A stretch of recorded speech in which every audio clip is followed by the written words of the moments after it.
మన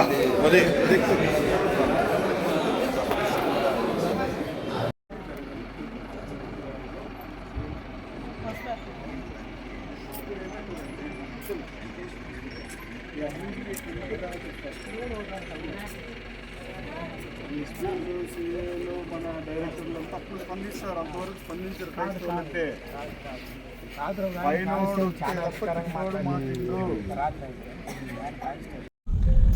అందరికీ నమస్కారం.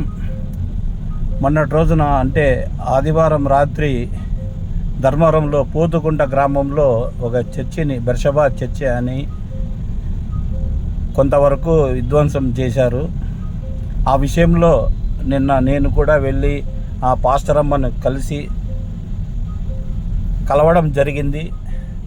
ఆమెకు ఒక భరోసా అనేది పాస్టర్స్ అంతా మీటింగ్ పెట్టి ఆ మీటింగ్లో చెప్పడం జరిగింది.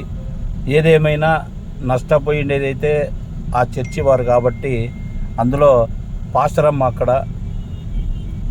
నేను వెంటనే మన ధర్మవరం ఇన్ఛార్జి పరిటాల శ్రీరామ్ గారు కూడా ఫోన్ చేసి నేను వెంటనే ఇలా జరిగిందన్న అని చెప్పడంతో ఆయన కూడా డిఎస్పీ గారికి సిఐ గారికి వెంటనే క్లూస్ టీమ్ను పంపించి సోమవారం రోజున రాత్రి 10 గంటల వరకు క్లూస్ టీం కూడా పనిచేసింది. అంటే దర్యాప్తు చేస్తూ ఉంది.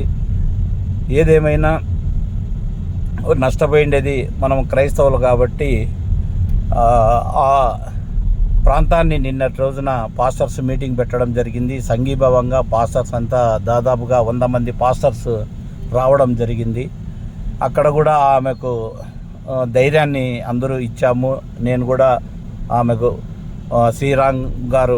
పరిటాల శ్రీరామ్ గారు తప్పకుండా వస్తారమ్మా, మన చర్చిని సందర్శిస్తారు అని చెప్పాను నిన్నటి రోజున. ఈరోజు మన ధర్మవరం ఇన్ఛార్జి పరిటాల శ్రీరామ్ బాబు కూడా ఈరోజు ఆ చర్చి దగ్గరికి వెళ్తున్నాడు. వెళ్ళి ఆ పాస్టర్ అమ్మను పరామర్శిస్తున్నాడు. ఆ పరామర్శించి ఆయన కొద్దిగా ఆర్థిక సహాయం కూడా చేస్తానన్నాడు. తప్పకుండా చేస్తాడు. ఇకపోతే ఆయన డిఎస్పీని నిన్నటి రోజు కూడా డిఎస్పీ గారితో మాట్లాడడం జరిగింది. అక్కడ ఉన్న కొన్ని సీసీ కెమెరాలు కూడా వాళ్ళు ట్రేస్ అవుట్ చేస్తున్నారు. ఇలా ఈ పోలీసు వాళ్ళు కూడా దర్యాప్తు చేస్తున్నారు కాబట్టి తప్పకుండా దోషులను పట్టుకొని కఠినంగా అయితే శిక్షిస్తారు.